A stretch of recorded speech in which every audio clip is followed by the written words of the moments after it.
pero al mismo tiempo es el presidente legítimo de Honduras. ¿Cómo resolvemos ese asunto? Eso es lo que estamos tratando de ver.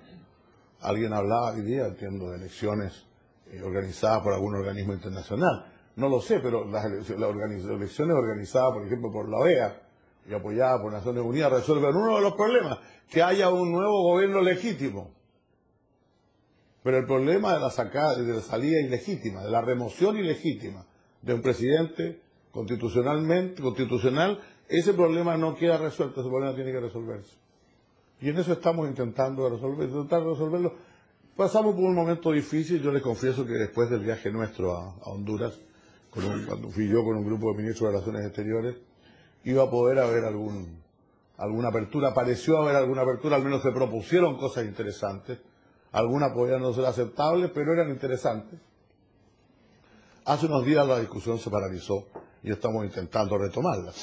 Ahora, ¿por qué estamos intentando retomarla? Porque repito, porque la OEA no tiene otro instrumento. Y ayer, puedo decirlo aquí sin decir quién, le preguntaron directamente a algunos de nuestros amigos, y ¿por qué está ahí solo Honduras todavía? Bueno, porque las sanciones económicas se ha demostrado no funcionan, lo único que hace es dañar a la gente que la sufre de manera directa, y en Honduras se vive una situación económica difícil, pero por cierto, los que dan los golpes no son los que sufren las consecuencias económicas, pues. Entonces, descartada esa solución que traería daño al pueblo hondureño y también al sistema subregional de comercio, la otra alternativa es la diplomacia de los cañoneras. Las cañoneras vamos y los votamos. Se probó ya en muchas partes, no funcionó nunca. Nunca ha funcionado. Por lo tanto, a mi juicio, lo que cada país está haciendo es lo que se puede hacer. Y el multilateralismo, como queremos practicarlo nosotros, en base a la cooperación internacional y no a la dominación, al uso de la fuerza internacional, tiene sus límites. Tiene sus límites. Y se ha demostrado no solamente, no se demuestra solamente en Honduras, se demuestra también en Corea del Norte y en Irán. Pues entonces, no ¿por qué hay tanta discusión? Nosotros hay resultados de la discusión sobre esto. Yo quiero declarar enfáticamente, nosotros nunca seremos partidarios de una intervención en ningún país bajo circunstancia alguna, a menos que haya situaciones que realmente ponen en peligro la vida de la gran mayoría, de una parte muy importante de su población. La situación en Honduras está en eso. Y creo que es importante introducir las ampliaciones que yo he planteado. Creo que es necesario en un clima, sin embargo, que no es fácil. Yo creo que si estos temas se hubieran pensado con ocasión de la Carta Democrática Interamericana, de su dictación, probablemente habría sido más fácil imponerlos, plantearlos que ahora. Hoy día vivimos también, reconozcámoslo, un cierto ambiente de polarización ideológica entre algunos sectores del continente. Hay temas que son propiamente ideológicos, basta con ir nuevamente a Honduras. Honduras también me da un ejemplo de eso. Efectivamente, los hondureños que apoyan a Micheletti hablan de un presidente, pero no es el presidente de Honduras el presidente del cual hablan. No, el temor no es a la llegada del presidente de Honduras, es toda una cosa ideológica que se ha planteado en la región que tenemos que reconocer existe. Y esto es presentado como en los tiempos de la Guerra Fría. Y yo escuché el otro día al señor Micheletti hablar de cómo Honduras se constituía en una barrera en contra del marxismo en el continente.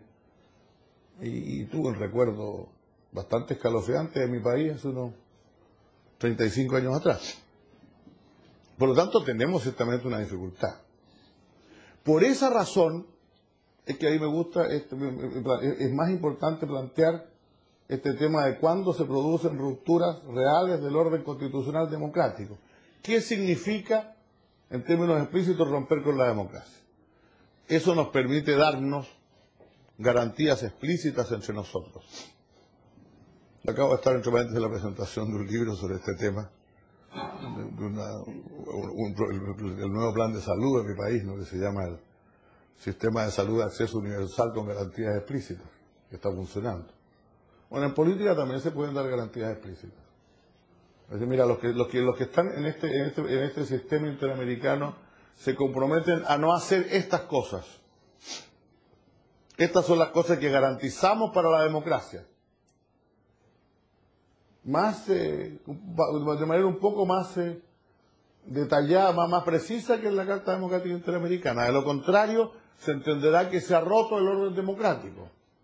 Sí, no me acuerdo la elaboración exacta, si ha habido fraude masivo en las elecciones o no se ha impedido a todo el mundo participar. Si han existido violaciones masivas de los derechos humanos afectando a grupos importantes de población, etcétera. Si hay fraude generalizado en la administración del Estado, etcétera, etcétera. En todos estos casos hay una violación de los principios democráticos. No es difícil, no la voy a repetir aquí, no la traigo además para repetirla, pero me parece que sería un gran avance. Que nosotros deberíamos avanzar en la Carta Democrática Interamericana primero, aprovechar que la Carta Democrática Interamericana ha funcionado y ha sido aplicada. Y esta vez se ha aplicado a un régimen que rompió claramente con el orden constitucional, para definir mucho más explícito cuáles son rupturas, hacernos cargo de ellas y ampliar el acceso posible al desarrollo, a los recursos internacionales, los recursos multilaterales que la OEA plantea, cuando alguno de los poderes del Estado se siente que la Constitución de su país está siendo violada. Esas son las conclusiones que yo saco de Honduras y no puedo prometer resultados, repito, no puedo prometer resultados. Yo tal vez sea porque vengo llegando de algunos países de América del Sur y es importante, voy a terminar con esto, repetir, que a veces se entiende, no se absorbe suficientemente. Los presidentes de la mayor parte de los países de las Américas no habían oído hablar de la cuarta urna, jamás. No saben lo que son los artículos pétreos. Que hagan o no hagan una asamblea constituyente les da más o menos lo mismo. Lo único que les importa de Honduras es que se removió de manera ilícita al presidente constitucional. Y mientras no haya cualquier propuesta que quiera resolver el problema, tiene que hacerse cargo de ese tema, no de otro. Además, tenemos que hacer buenas elecciones, observarla, todo lo demás es muy fundamental.